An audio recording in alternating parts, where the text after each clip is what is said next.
बिस्मिल्लाहिर्रहमानिर्रहीम। मैं हूं मलिक मोहम्मद अली, प्रोग्राम बात से बात मलिक मोहम्मद अली के साथ। आज हम बात करते हैं पाकपतन की एक ऐसी शख्सियत से, तहरीक इंसाफ के रहनुमा, PP 194 सिटी पाकपतन के नामजद उम्मीदवार दीवान मेहर मोइनुद्दीन चिश्ती, जो उस शख्सियत के फर्जंद है जिन्हें पाकपतन में सबसे ज्यादा बार MPA मुंतखब होने का एजाज हासिल है, पीर गुलाम फरीद चिश्ती मरहूम। आज हम बात करेंगे इनसे और इनसे पूछते हैं कि 8 फरवरी के इलेक्शन में जब वो तहरीक इंसाफ के उम्मीदवार के तौर पर सामने आए और 19 जनवरी को वो मंजर आम पर आए, 8 फरवरी को इलेक्शन था और 2 हफ्ते की जो उनकी इंतखाबी मुहिम थी, उस इंतखाबी मुहिम के दौरान जितनी तादाद में लोगों ने उन्हें वोट दिए, क्या वो पाकपतन की आवाम से मुतमिन है? जी दीवान साहब। बिस्मिल्लाहिर्रहमानिर्रहीम।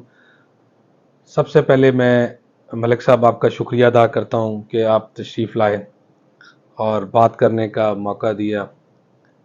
बात यह है कि पाकपतन की आवाम ने जिस कदर हमें मोहब्बत दी, उसका जितना भी शुक्रिया अदा किया जाए कम है, क्योंकि हमारी इलेक्शन मुहिम सिर्फ़ और सिर्फ 2 हफ्ते की थी और 2 हफ्तों में जिस तरीके से हमने इलेक्शन लड़ा वो सारे जहान को पता है, सारे पाकिस्तान को पता है कि कैसे हमारे साथ सख्तियाँ हुई, क्या मामलात चले। और लेकिन पाकपतन की आवाम का शुक्रिया अदा किए बगैर अगर मैं बार बार शुक्रिया अदा ना करूं तो ये ज्यादती होगी।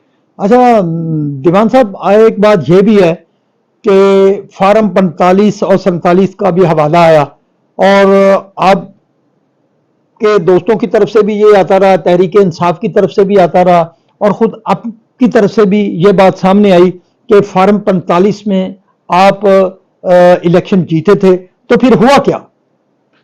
देखें जी, शाम के टाइम जब रिजल्ट आ रहे थे, अल्हम्दुलिल्लाह पाकपतन शहर सारे से क्लीन स्वीप हमने किया। ठीक है, रात 11 बजे तक हम लोग जीत चुके थे।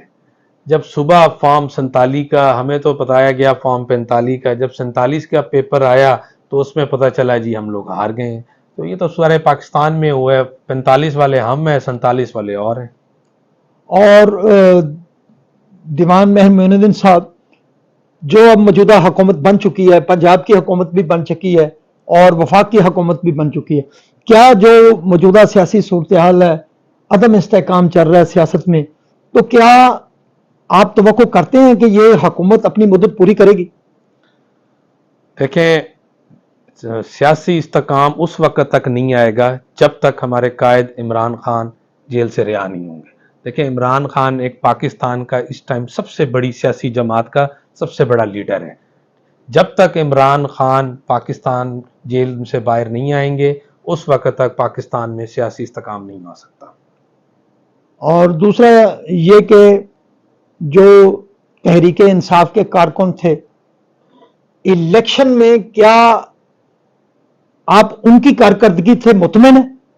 जी बिल्कुल मुतमिन है जी। देखें, हम लोग तो 9 महीने तो आ नहीं सके अपने अपने हलकों में, जब से 9 मई वाला वाकया हुआ उसके बाद।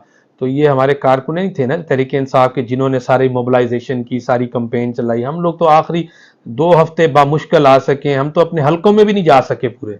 तो जाहिर है मुतमिन है, तो ये पब्लिक ने इतना वोट दिया। जी, हम बात कर रहे थे तहरीक इंसाफ के जो नामजद उम्मीदवार थे, दीवान मेहर मोइनुद्दीन चिश्ती, PP 194 सिटी पाकपतन से। इनके साथ हमारी गुफ्तगू जारी है। और प्यारे दोस्तों, जिन दोस्तों ने अभी तक हमारे चैनल को सब्सक्राइब नहीं किया, बराए मेहरबानी वो हमारे चैनल को सब्सक्राइब भी करें, लाइक भी करें, शेयर भी करें। सलाम पाकिस्तान, सलाम ओवरसीज, अल्लाह हाफिज।